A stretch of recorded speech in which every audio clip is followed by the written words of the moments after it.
भारतीय प्रशासनिक ढांचा का मॉडल निम्नलिखित में से किस देश से लिया गया है? तो दोस्तों ये लिया गया है ग्रेट ब्रिटेन से। व्याख्या है, भारतीय प्रशासनिक ढांचा का मॉडल ग्रेट ब्रिटेन से लिया गया है। संयुक्त राज्य अमेरिका से मौलिक अधिकार, रूस से मौलिक कर्तव्य तथा कनाडा से संघीय शासन पद्धति को लिया गया है। संविधान की उद्देशिका में क्या वर्णित है? तो दोस्तों संविधान की उद्देशिका में वर्णित है समाजवादी, पंथ निरपेक्ष, लोकतंत्रात्मक गणराज्य। तो ये मैंने आपको कई बार बताया कि ये जो 4 शब्द हैं बहुत ही इम्पॉर्टेंट है, इसको आप लोग ध्यान रखिए, बार बार आपके पेपर में आता है किसी न किसी माध्यम से। नमस्कार दोस्तों, आप सभी का स्वागत है IQ टेस्ट एजुकेशन चैनल में। दोस्तों आज का प्रैक्टिस सेट राज्य व्यवस्था के अंतर्गत ऐतिहासिक पृष्ठभूमि से संबंधित क्वेश्चन होंगे जो आपको बेसिक नॉलेज देगा। अगर आप किसी भी परीक्षा की तैयारी कर रहे हैं, चाहे राजकीय हो या केंद्रीय परीक्षा, राजकीय परीक्षा में इस समय काफ़ी सारी परीक्षाएं आपके सामने हैं और उनके लिए आप अगर प्रिपेयर हैं तो आप इस टेस्ट के माध्यम से अपने आप को आजमा सकते हैं। और जिनको नहीं आता है वो अपने आप को इस टेस्ट सीरीज़ के माध्यम से खुद को तैयार कर सकते हैं, और जिनको आता है वो अपने आप को आंक सकते हैं, अपना आकलन कर सकते हैं कि वो कहाँ खड़े हैं, कितने पानी में हैं, कितनी अच्छी उनकी तैयारी है। तो चलिए दोस्तों शुरू करते हैं राज्य व्यवस्था के अंतर्गत ऐतिहासिक पृष्ठभूमि से संबंधित क्वेश्चन। तो पहला क्वेश्चन है, गीत जन गण मन को भारत के राष्ट्रगान के रूप में किस वर्ष स्वीकृत किया गया? तो दोस्तों ये स्वीकृत किया गया है 1950 ईस्वी में। इसकी व्याख्या देख लेते हैं। जन गण मन को 24 जनवरी 1950 को भारत के राष्ट्रगान के रूप में स्वीकृत किया गया। इसका गायन सर्वप्रथम, देखिए ये बहुत बार पूछा गया है, इसका गायन जो है इसको सबसे पहले गाया गया था जन गण मन को 27 दिसंबर 1911 ईस्वी में कांग्रेस के कोलकाता अधिवेशन में हुआ था। राष्ट्रगान के गायन की अवधि जो है 52 सेकंड है, लेकिन इसको संक्षिप्त रूप में 20 सेकंड में गाया जा सकता है।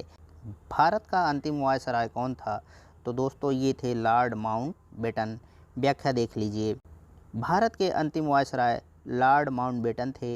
इनका कार्यकाल 23 मार्च 1947 से 15 अगस्त 1947 तक था। इसके अतिरिक्त भारत के गवर्नर जनरल के रूप में इनका कार्यकाल 15 अगस्त 1947 से 21 जून 1948 के मध्य रहा। संविधान सभा के सदस्यों ने भारत के संविधान का प्रारूप तैयार किया। वे थे विभिन्न प्रदेशों के विधानसभाओं से चयनित थे। इसकी व्याख्या देखिए। भारत के संविधान का प्रारूप तैयार करने वाली संविधान सभा के सदस्य विभिन्न प्रदेशों की विधानसभाओं के सदस्यों द्वारा अप्रत्यक्ष रूप से निर्वाचित किए गए थे। भारत की संविधान सभा के अस्थायी सभापति कौन थे? तो ये तो भाई साहब इतना फेमस क्वेश्चन है, बहुत बार आपके पेपर में आ भी चुका है और आपको भी पता होगा। तो डॉक्टर सच्चिदानंद जी थे। 9 दिसंबर 1946 को आयोजित संविधान सभा की प्रथम बैठक, ये इम्पॉर्टेंट लाइन है और आपको बार बार क्वेश्चन आते हैं और आप कंफ्यूज भी हो जाते हैं, तो इसको ध्यान रखिएगा। 9 दिसंबर 1946 को आयोजित संविधान सभा की प्रथम बैठक हुई थी, जिसमें डॉक्टर सच्चिदानंद सिन्हा को अस्थायी रूप से सभापति बनाया गया था। डॉक्टर सच्चिदानंद सिन्हा ने ही संविधान सभा के उद्घाटन अधिवेशन की अध्यक्षता की थी। अगला क्वेश्चन, संविधान का मसौदा तैयार करने वाली समिति के अध्यक्ष कौन थे? तो दोस्तों ये थे BR अम्बेडकर। संविधान सभा के प्रारूप को अंतिम रूप देने के लिए संविधान सभा द्वारा 29 अगस्त 1947 को एक संकल्प पारित करके प्रारूप समिति का गठन किया गया था। इसके अध्यक्ष के रूप में डॉक्टर भीमराव अम्बेडकर को चुना गया था। इस समिति में अध्यक्ष सहित कुल 7 सदस्य थे। 11 दिसंबर 1946 को किसे संविधान सभा का अस्थायी अध्यक्ष चुना गया था? तो दोस्तों ये चुना गया था डॉक्टर राजेंद्र प्रसाद जी को। व्याख्या देख लेते हैं। भारतीय संविधान के निर्माण हेतु संविधान सभा के सदस्यों की पहली बैठक 9 दिसंबर 1946 को हुआ था। इसमें सच्चिदानंद सिन्हा को अस्थायी रूप से अध्यक्ष चुना गया था, ठीक है। और 11 दिसंबर मतलब 2 दिन बाद ही दूसरी बैठक हुई थी। तो 11 दिसंबर 1946 को अस्थायी रूप से डॉक्टर राजेंद्र प्रसाद को संविधान सभा का अस्थायी अध्यक्ष निर्वाचित किया गया था। निर्वाचन सभा के चेयरमैन डॉक्टर राजेंद्र प्रसाद थे। प्रजातंत्र की जड़ें निम्न द्वारा नष्ट की जा सकती हैं। तो दोस्तों की जा सकती है साम्यवाद के द्वारा प्रजातंत्र की जड़ें नष्ट कर दी जा सकती हैं। इसकी व्याख्या देख लेते हैं।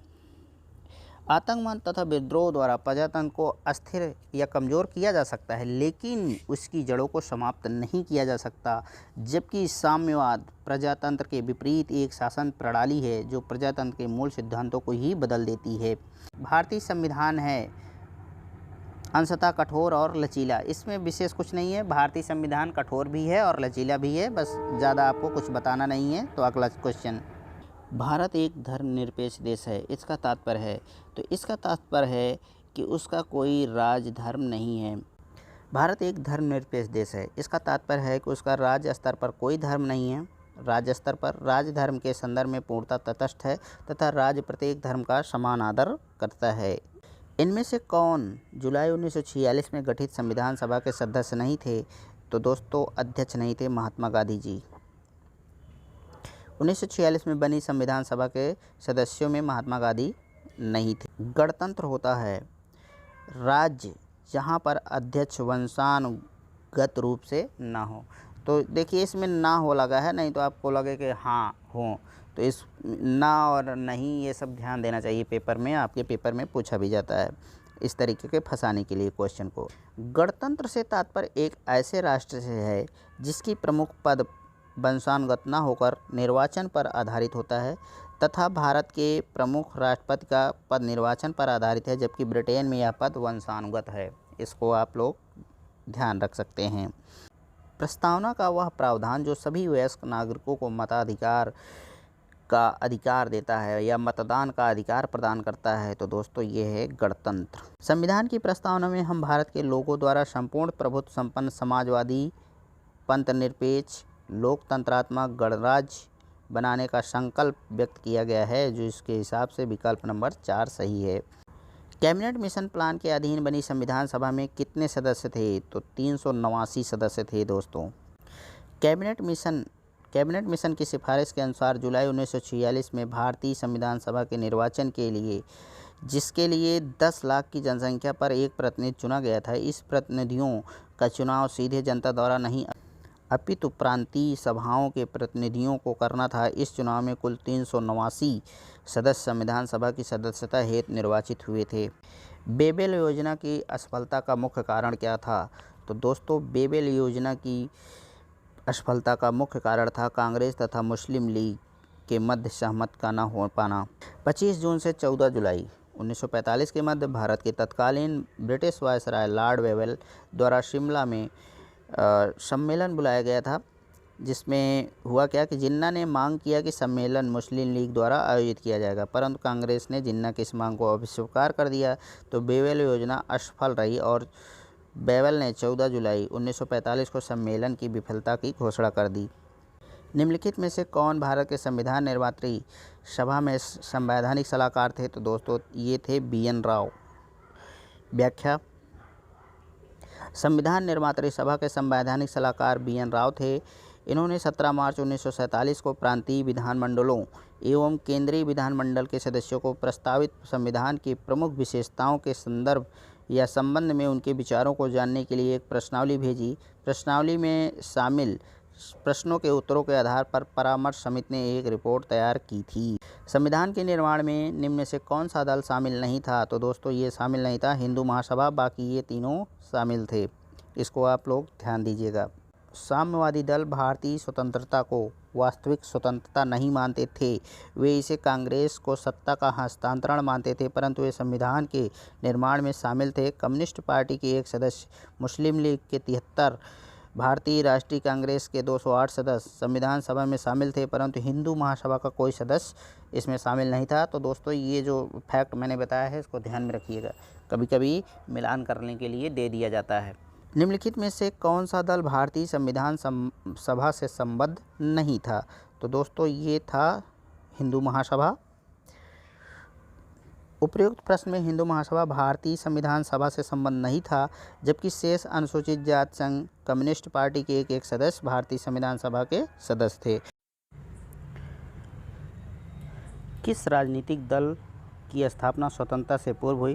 तो दोस्तों भारत का साम्यवादी दल एक था, इसकी स्थापना जो है 1925 में हुई थी। व्याख्या देख लीजिए। जनसंघ की स्थापना वर्ष 1951 में तथा स्वतंत्रता पार्टी की स्थापना वर्ष 1959 में हुई थी, जबकि भारत के साम्यवादी दल की स्थापना स्वतंत्रता से पूर्व 1925 में हुई थी। भारत का संविधान 1950 को लागू हुआ, तो ये पूरा है 26 जनवरी 1950 को लागू हुआ। 26 नवंबर 1949 को भारतीय संविधान पर संविधान सभा के सभापति डॉक्टर राजेंद्र प्रसाद के हस्ताक्षर हुए और उसे पारित घोषित किया गया। नागरिकता निर्वाचन और अंतरिम संसद से संबंधित उपबंधों तथा अस्थायी और संक्रमणकारी उपबंधों को उक्त दिनांक से ही प्रभावित घोषित किया गया, जबकि शेष संपूर्ण संविधान 26 जनवरी 1950 को लागू हुआ। 26 जनवरी 1950 को भारत का गणतंत्र दिवस घोषित किया गया, इसलिए यही दिन प्रथम गणतंत्र दिवस के रूप में मनाया जाता है। भारत एक संप्रभु लोकतांत्रिक गणराज्य बना, तो ये बना 26 जनवरी 1950।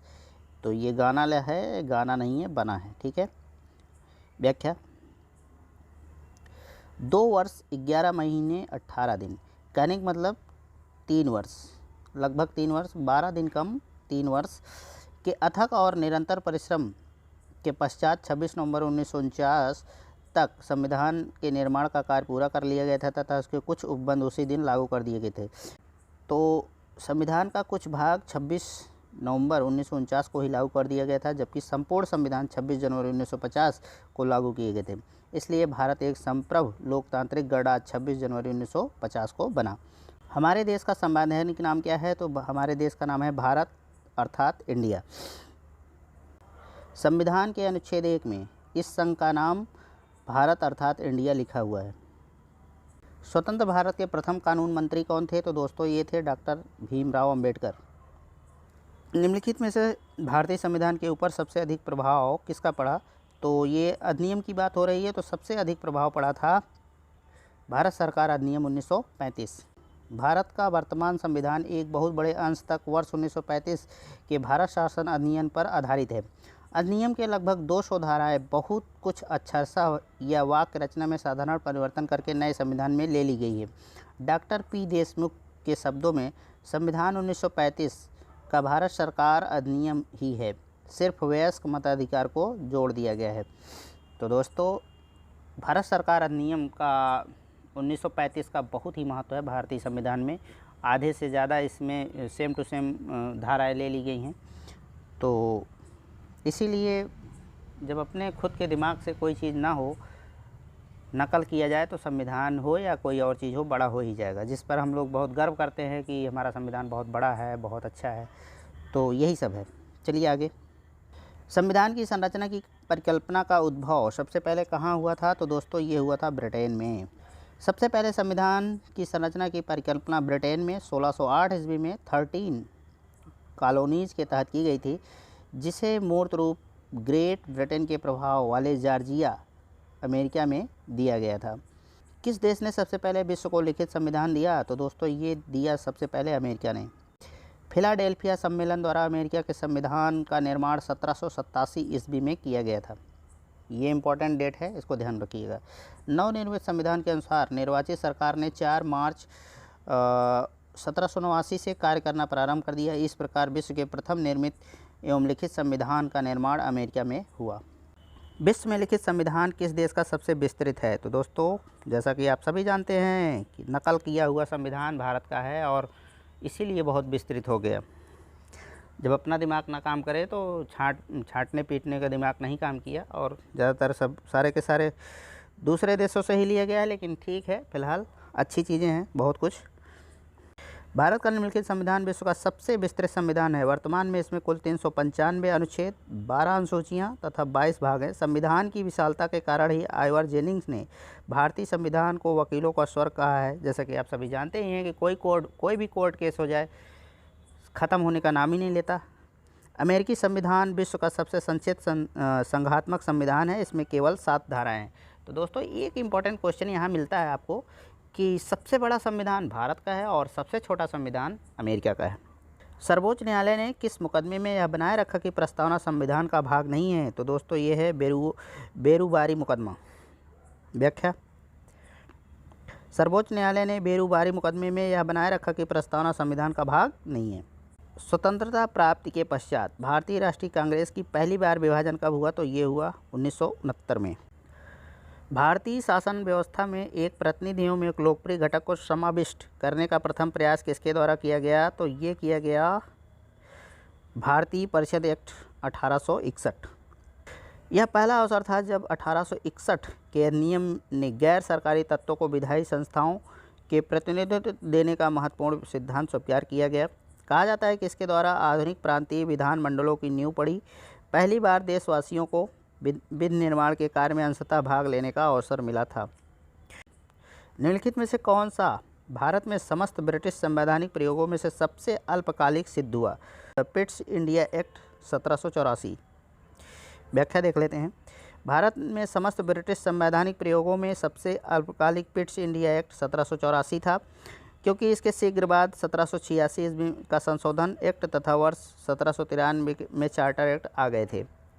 विभिन्न धार्मिक संप्रदायों तथा अन्य दलों द्वारा प्रदर्शित की गई अलगाववादी प्रथा निम्नलिखित में से किसका विशिष्ट लक्षण थी?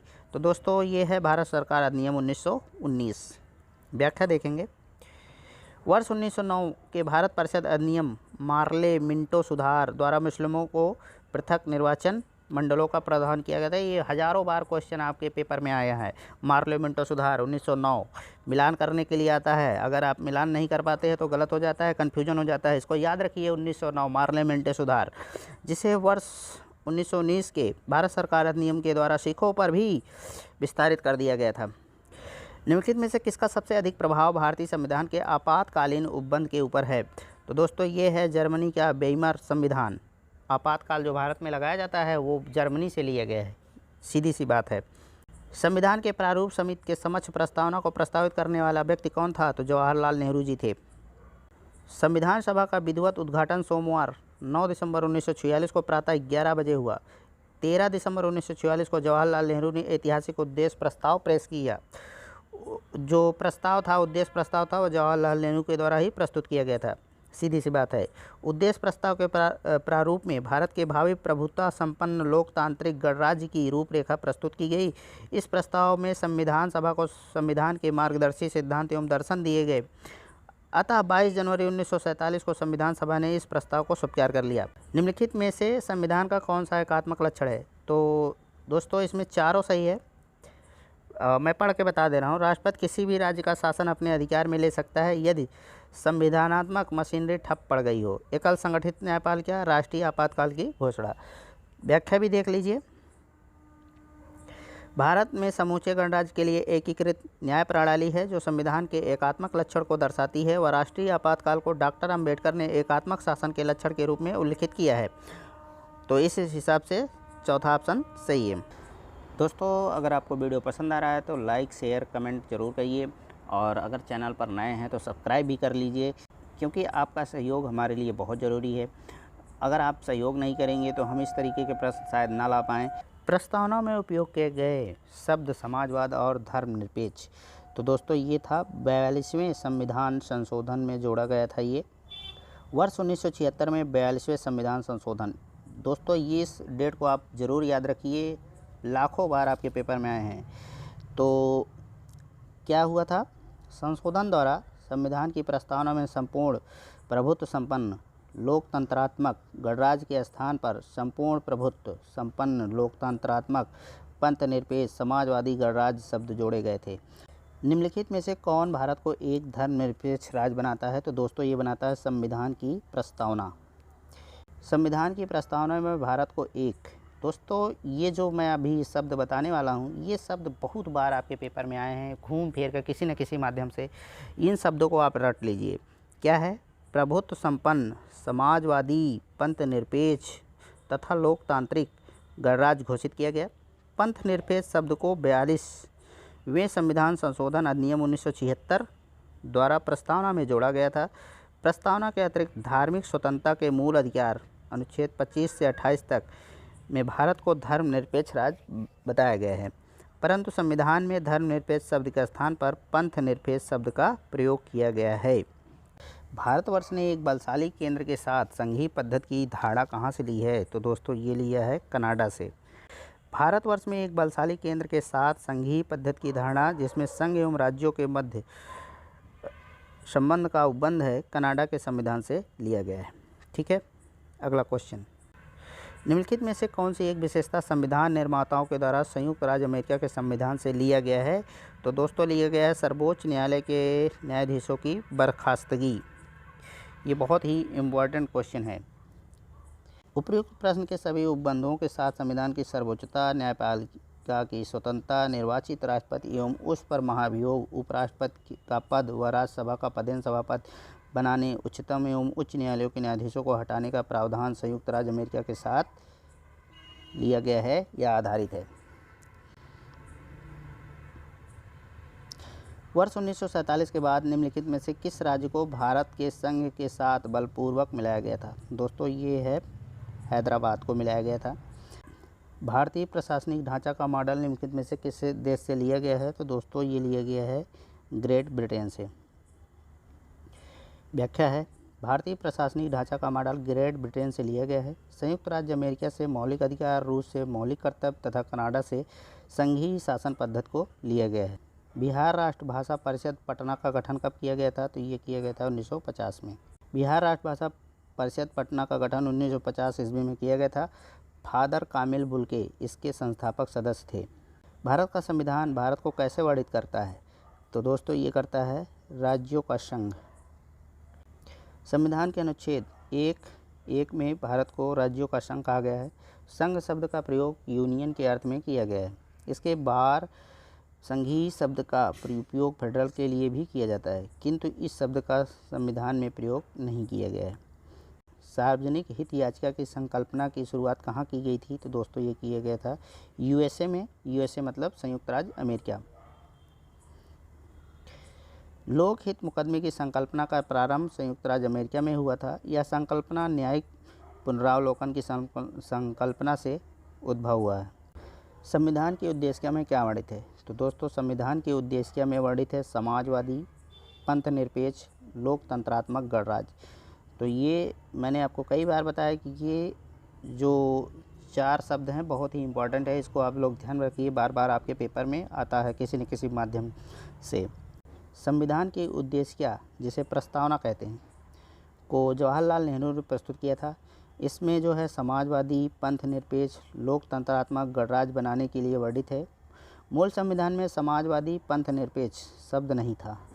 ठीक है, इसे सर्वप्रथम 42वें संविधान संशोधन 1976 में प्रस्तावना में जोड़ा गया था। तो दोस्तों ये था आज का जीके जीएस का टेस्ट पेपर। तो मुझे विश्वास है कि आप अच्छा किए होंगे, और जो भाई बहन नहीं कर पाए हैं वो थोड़ा मेहनत करें।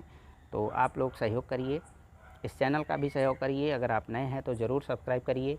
मैं ऐसे ही छोटे छोटे टॉपिक आपके लिए ले आता रहूँगा, अलग अलग सब्जेक्ट के, कभी ज्योग्राफी, कभी हिस्ट्री, कभी पॉलिटिक्स, कभी साइंस।